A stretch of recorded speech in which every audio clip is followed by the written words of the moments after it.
Branching your storyline is an ineffective way of altering a narrative to fit a player's choice.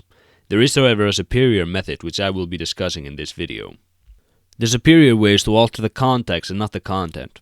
A good example of this in a modern game is Bloodborne. In it, you have a choice to join the Wildblood Covenant or to join the Executioner Covenant, and both of these choices involve you going to Cainhurst Castle and killing Martyr Locarius to reach Annalise, Queen of the Wildbloods. Here's where there's a definitive fork in the road, as the Executioner story has you killing her, whereas the Wildblood story has you kneeling before her. The road to the branch looks like this. It looks like those two stories play the same, and they do for the most part, but the player's state of mind is different during the journey.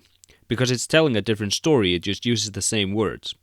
This is not a perfect solution and will not work for all games, but having to alter content is expensive, and this approach leaves the task of storytelling very much up to the player's understanding of the game's mechanics and preferrals of their character builds.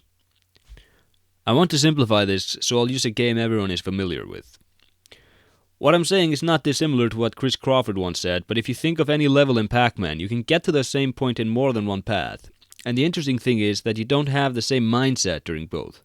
In one, you might be running for your life against a ghost, whereas in the other, you might have just picked up a power-up.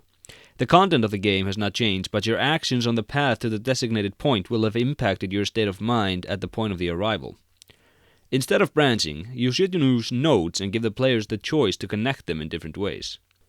So in conclusion, changing context is the most efficient way of altering the narrative. Changing content is not.